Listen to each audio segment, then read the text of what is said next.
আসসালামু আলাইকুম। প্রিয় দেশবাসী, একটা দেশের জন্য, স্বাধীন সার্বভৌম দেশের জন্য নির্দিষ্ট একটা ভূখণ্ড লাগে, যা আন্তর্জাতিকভাবে মার্কিং করা থাকে। বাউন্ডারি, দুই দেশের বাউন্ডারির মাঝখানে থাকে একটা নোম্যান্স ল্যান্ড, অর্থাৎ দুই দেশের মাঝখানে যে বাউন্ডারি থাকে সেখানে কোনো দেশের সেটা অংশ না। আর আমরা সবাই জানি যে ইন্টারন্যাশনাল ওয়াটার বডি, অর্থাৎ 5টা মহাসাগর আছে, বাট যেমন বঙ্গোপসাগর ভারত মহাসাগরের অংশ, বঙ্গোপসাগরে 3 দেশের মালিকানা, বিশেষ করে ভারত, বাংলাদেশ, মায়ানমারের সাথে এখন এনিওয়ে। তো ওয়াটার বডি, আমি সাপোজ আমার দৃষ্টিতে পানি তো কানেক্টেড, যেমন আমাদের বুড়িগঙ্গা থেকে পৃথিবীর সব পানিতে, সব মহাসাগরে, সব সাগরে, সব জায়গায় যাওয়া যাচ্ছে। তো এনিওয়ে 1952 সালের 4 নভেম্বর 1972 সালের 4 নভেম্বর ফার্স্ট আমাদের দেশের সংবিধান গৃহীত হয়। আমাদের দেশের সংবিধান নিয়ে অনেকের প্রশ্ন আছে, অনেক কথা আছে যে ভারত লিখে দিয়েছে, অমুক লিখছে, তমুক লিখছে, সংবিধান কাটা ছেঁড়া পরিবর্তন করা হয়েছে, এই হয়েছে। সম্প্রতি সময়ে দেখা যাচ্ছে যে 5ই আগস্ট অভ্যুত্থানের পরবর্তীতে জুলাই কাটার করা হয়েছে। জুলাই কাটার হা না ভোট, জাতীয় নির্বাচন, 12তম নির্বাচন নাকি 13তম নির্বাচন, রাজনৈতিক পরিবর্তন, রাজনৈতিক শিফটিং,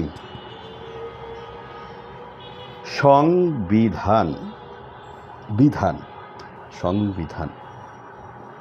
পৃথিবীতে 162টা গণতান্ত্রিক দেশ আছে, আমরা একটি গণতান্ত্রিক দেশ।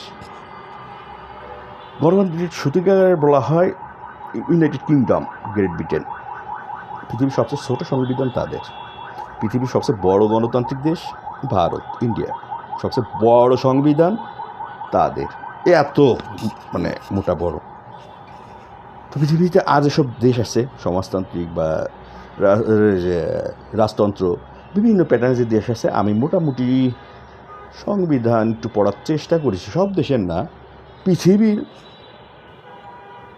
সংবিধান, অর্থাৎ পৃথিবীতে যে কয় ধরনের রাষ্ট্র ব্যবস্থা আছে কলোনিয়াল থেকে সৃষ্টি, বা সেটা যে কোনো দেশের অঙ্গ হোক আর যাই হোক। তো আমার কাছে এই বিষয়টা, আমাদের সংবিধান আমার খুব সহজ মনে হয়। আমরা গত 18 মাসে অন্তর্বর্তী সরকারের যে টাকাগুলো আমরা খরচ করেছি, অপচয় করেছি, নষ্ট করেছি, চুরি ডাকাতি তা বলবো না, আমরা যা অপচয় করেছি তার এগেনস্টে আমরা আউটপুট কী পেয়েছি? আমরা একটা নির্বাচন করেছি, শত শত কোটি টাকা খরচ করেছি, অথচ সেই নির্বাচনের আউটপুটটা কি আমাদের? আমরা কি সংসদ গঠন করতে পেরেছি? মন্ত্রী পরিষদ গঠন করতে পেরেছি? আমাদের দেশের সংবিধানে কি আছে? সংবিধান সাধারণত 4টা কাঠামোই থাকে, যে সরকার কাঠামো বা দেশটা কিভাবে পরিচালিত হবে, সংবিধানে তাই লেখা থাকে। আর এই সংবিধান পরিবর্তনযোগ্য। কেন পরিবর্তনযোগ্য?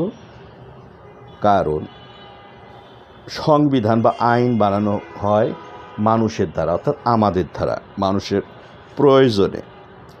প্রয়োজন সময়ের সাপেক্ষে সবার সাথে সাথে পরিবর্তিত হয়। দ্যাটস মিন পরিবর্তনযোগ্য, শুধুমাত্র টিল কিয়ামত পর্যন্ত একমাত্র পবিত্র কোরআন শরীফ পরিবর্তিত হবে না, বাকি সব পরিবর্তনযোগ্য। জুলাই কাটার 180 দিন সংসদ, আমি একজন সাধারণ রিক্সাওয়ালার দৃষ্টিভঙ্গিতে বলতেছি, আপনাদের সদয় অবগতির জন্য জানাচ্ছি যে আমি একজন রিক্সাওয়ালার দৃষ্টিভঙ্গিতে কথাগুলো বলতেছি। I am not a scholar, not a specialist, not any kind of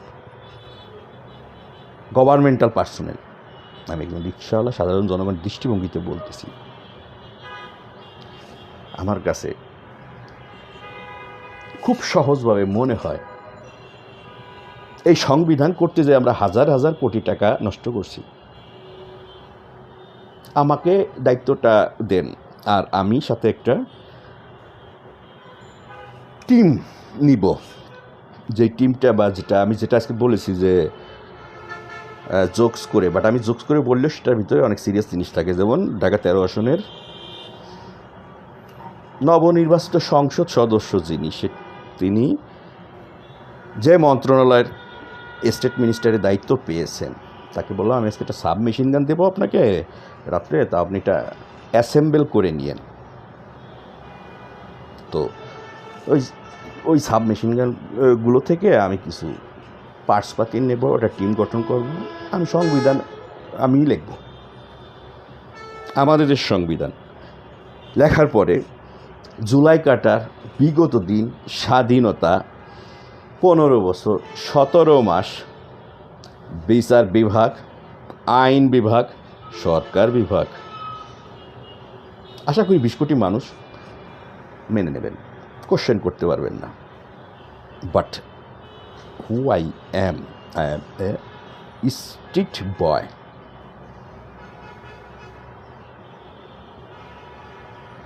দায়িত্ব দিবেন না, অযথা সময় ক্ষেপণ করবেন, এভাবে দেশটা চলতে পারে না দেশটা।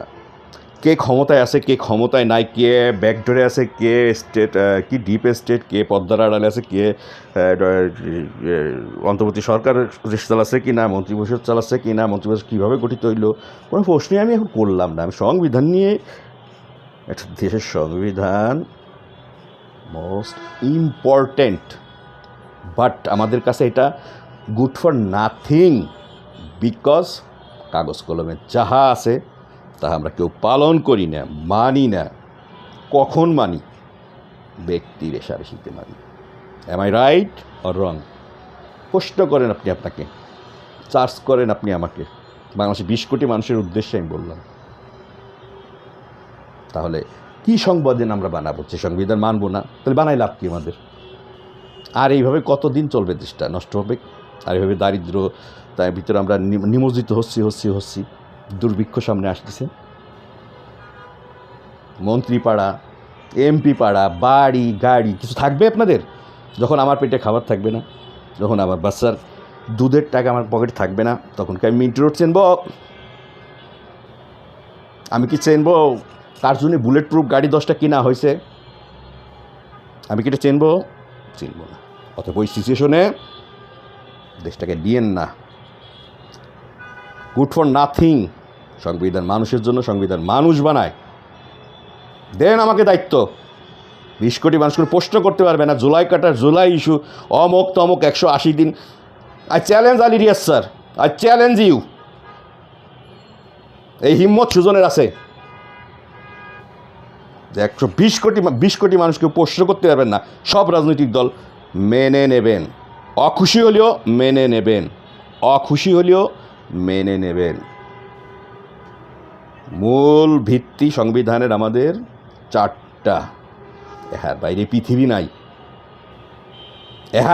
পৃথিবী নাই, কোনো রাজনীতি নাই। আমাকে কেউই পছন্দ করবেন না, কারণ আমি তো রিক্সাওয়ালা, আমি তো স্ট্রিট বয়, অর্থাৎ আমি আমার মতো যা খুশি তাই বলতে পারি। চিল্লাই বলি, ভদ্রভাবে বলি, হুজুর সাইজে বলি, মৌলানা সাইজে বলি, মস্তান সাইজে বলি, যেইভাবে খুশি আমি বলতে পারি। এটা আমাকে দেশে, সংবিধান আমাকে দেশে বলার অধিকার। বাট আমি কি কাউরে গালি দিছি? আবার সংবিধান আমাকে আইন দিয়ে আটকায়ও রাখছে। আমি ইচ্ছা করলে সব কিছু করতে পারবো না। তাহলে নির্বাচন কমিশন থেকে বলেন, দুদক বলেন, স্বাধীন যে আইন বিভাগ, বিচার বিভাগ, অমুক তমক, মানে গোড়ার ডিম আন্ডা বাচ্চা, মানে কী বলবো, যে হাতি ঘোড়া বাঘ ভাল্লুক আবা যাবা, অযথা হাজার কোটি টাকা নষ্ট করতেছেন, মানুষ না খেয়ে মরতেছে। তো আমার কথা কি বুঝছেন কিনা আপনারা? বোঝেননি, জানিও না। Think global, act local, understanding local, act global. সমন্বয়, সংবিধান। এটা সোটি বই। ইংল্যান্ডের সংবিধান পড়ে দেখছেন সবাই আপনারা? কেউ বাংলাদেশে যত রাজনীতিবিদ আছেন কয়জন পড়ে দেখছেন? 300 জন এমপি 5%ও সংবিধান পড়ে দেখেন নাই। 5% আপনারা এমপি, আপনাদের সকলের আমি স্টেটমেন্ট জানি, মানে ভিডিও ফুটেজ ক্লিপগুলো দেখে কথা শুনে আমি বলতে পারি 5% আপনারা এমপি হয়েছেন 300 জনের, তার ভিতরে 5 জনও আপনারা সংবিধান পড়ে দেখেন নাই। বাংলাদেশের সংবিধানই পড়ে দেখেন না, তো ইংল্যান্ডের সংবিধান, ভারতের সংবিধান আপনি গোড়ার ডিম ফুটতে যাবেন। বেয়াদবি করে ফেললাম না আপনাদের এমপিরা? আপনারা তো বিশাল বড় অমক সমক। আমি স্ট্রিট বয় রিক্সাওয়ালার দৃষ্টিভঙ্গিতে বললাম, মজা করলাম, সিরিয়াসলিও বললাম। চ্যালেঞ্জ নিয়ে কাজ করতে হয়, সামনে গোল নিয়ে যে আমি চিটাগাং যাব, তাহলে আমি রাস্তায় যখন পাড়া দেব, গাড়িতে যাব না সিএনজিতে হাইটে যাব না পিসে যাব, সেটা আল্লাহ বাতায় দেয়। ইচ্ছা থাকলে সেটা হয়ে যায়। বাট আমি চিটাগাং যাব, এটাই আমার ডিসিশন, এবং গন্তব্য আমার চিটাগাং। কিন্তু আমার রাস্তায় নামছে, আমার তো কোনো গন্তব্য নাই, তাহলে আমি কোন দিক যাব? আমার 5 হাত তলে ফাজার উফেরা ঢুকেন আর বিমান দিলে আর রকেট দিলেও কি আমি সেটা পৌঁছাতে পারবো? তাহলে আপনারা কী করতেছেন? কে মন্ত্রী, কে MP? Who is governing the country? Who is governing this state now? Is there anyone? Answer me, come on. So time is short, art is long. Time is short, art is long. Time is short, art is long. সিদ্ধান্ত নেবেন। 48 ঘন্টা আপনাদের সময় আছে, বলে দিলাম আমি একজন রিক্সাওয়ালা। ধন্যবাদ সবাইকে।